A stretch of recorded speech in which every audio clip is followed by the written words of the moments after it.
What's the worst thing that's happened to one of your friends? A few winters back, my friend was driving and merged uphill onto an interstate overpass.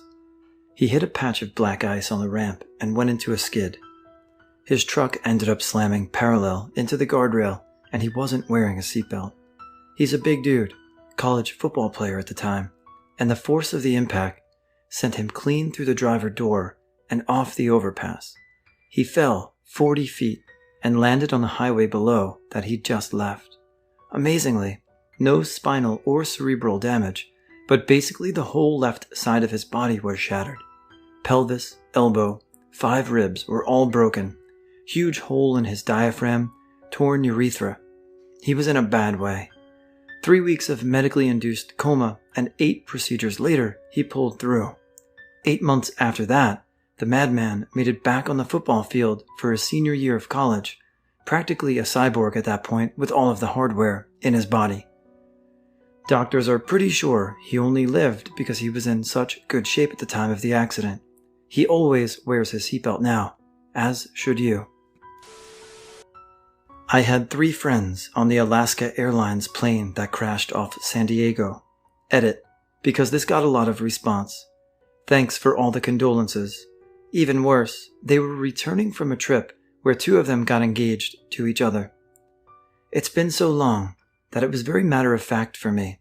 I just remembered, oh yeah, this was pretty bad, and added it to the list. At the time, it certainly messed me up, though unfortunately, other deaths had jaded me a bit. It took a while, but friends and I did fly Alaska again. Corruption at Alaska caused the crash, but there were also pilots for Alaska that fought their ass off to try to save everyone. Forgiveness, in a larger sense, fuck the individuals that signed off on the maintenance orders, is a better emotion to tie to their memories. His girlfriend, who he had a 3-year-old daughter with, one day just grabbed everything and the kid and left for a different country, leaving no trace behind her. That was 15 years ago, and my friend has been looking for his daughter nonstop. He has a blog where he posts letters for her to find in case she ever Googles her name, but it points out that the mother changed her identity and the daughter's. I can't imagine how that feels. First of all, I don't know why she left. I don't know if it was domestic violence, but he doesn't seem to be violent at all. He seems very sweet. This didn't happen in the US. It happened in a South American country, and the girl took off to Brazil. My friend did hire a couple of PI, and they both told him all they found was her name at the registration office at the border, and then it's like she vanished. He did everything he could, such as going to TV shows and the newspaper, but the girl's family told him to stop showing his daughter's face in the media as she is still a minor. She's turning 18 at the end of the year, and that he was committing a crime, so he stopped showing her or using her full name. The girl's family don't want to give any data. They just told him that he will never find her. That's why he thinks she changed hers and her daughter's name. She is not in social media, and sorry, the blog is in Spanish, and I don't really want to share it as it has a lot of personal info on him. I don't want to send a mob to it. I really didn't expect this would get so much attention. For now, he's waiting for her daughter to turn 18, and he will start to look for her in the media again. I will let him know the Reddit family can help him with the search. Hope you guys understand. A friend of mine's father dropped dead in the middle of his sister's 5th birthday party. 1 minute eating cake and playing games, dead on the floor the next. It was a blood clot or an aneurysm. After he died, her mom tried to get custody of the 3 kids. She was a terrible mom who had lost full custody years earlier.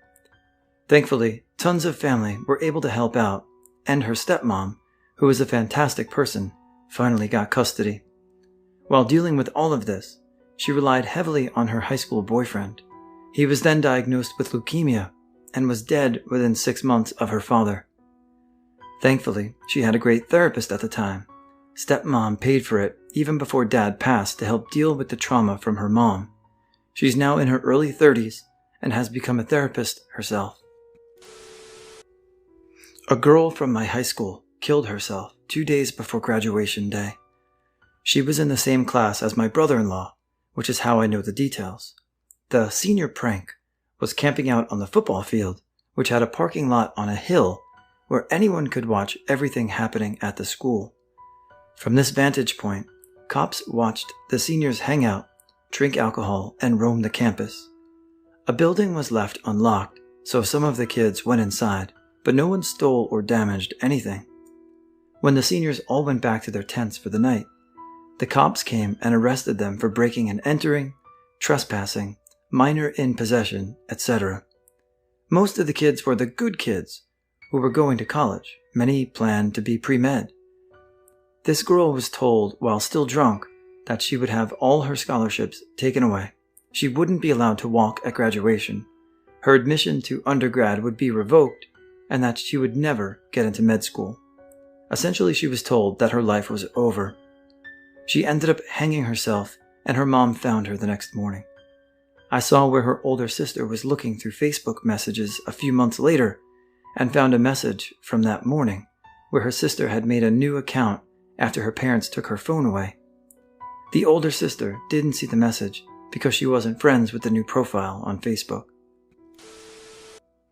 He was forced at gunpoint to help his ex-girlfriend transport and bury the body of her current boyfriend.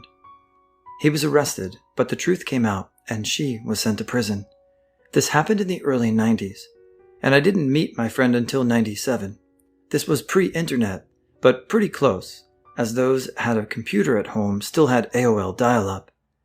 So unfortunately, no link, and I don't remember her name, if I ever knew it, and I don't want to make it weird to ask him, lol.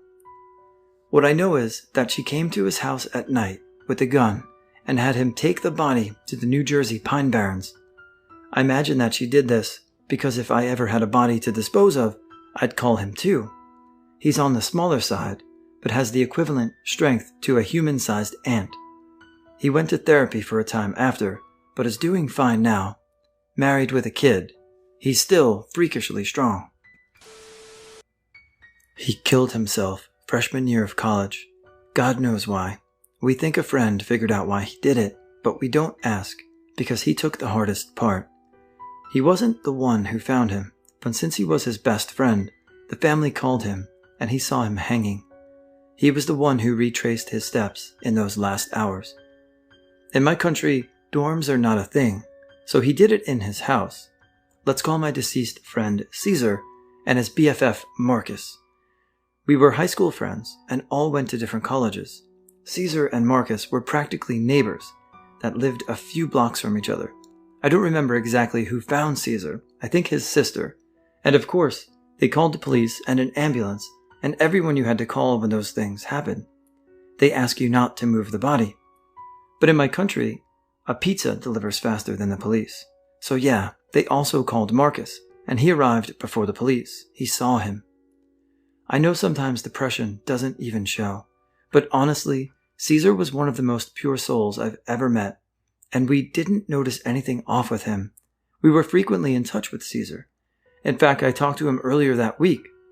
I asked how he was doing, about his classes, if his semesters seemed hard, etc. We joked as usual. There wasn't signs, and when we think about it, it hurts knowing he went through all that by himself. So naturally it was a shock for everyone, even his family. So Marcus searched in his computer and his phone and everywhere in his room to see if, I don't know, maybe Caesar got in trouble or something to hold on to, find sense in all that. Marcus found a notebook where Caesar wrote stuff, a kind of diary. He found out by his phone call register he had his favorite food restaurant chain delivered to his house as his last meal. And our guess is that he wrote things related to his motives on that diary. And Marcus read about it, but we don't ask Marcus because as painful as it is for all of us, we respect Caesar's privacy and Marcus's decision to not tell us what happened. Nothing crazy, not death. Moved to New York City with my best friend from college when we were both 22. Got an apartment together, struggled to get jobs together. We're basically living our best lives as young, broke girls in the big city. One day, she's in a coffee shop using Wi-Fi, and a dude comes up to her and starts chatting. He's a lot older, late 40s, but seems nice and asks for her number. Eventually, she gives it to him. He calls, takes her to dinner at this sushi place, spends like $800.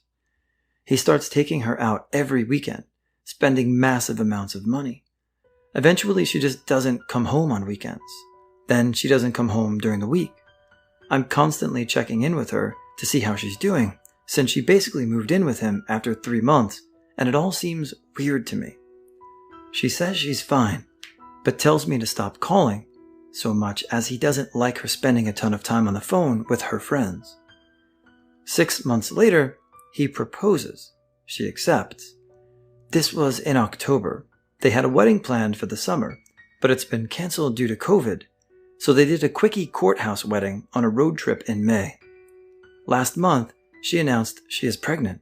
She didn't call me. I found out on Instagram. I messaged her on IG saying congratulations, and she says thanks. That it was all happening so fast, she didn't know if she was really ready for marriage and kids, but because he was so much older, it made the most sense to do it all right away. She said if I want to talk more, to do it through Instagram messaging, as he generally finds out about stuff she says over text.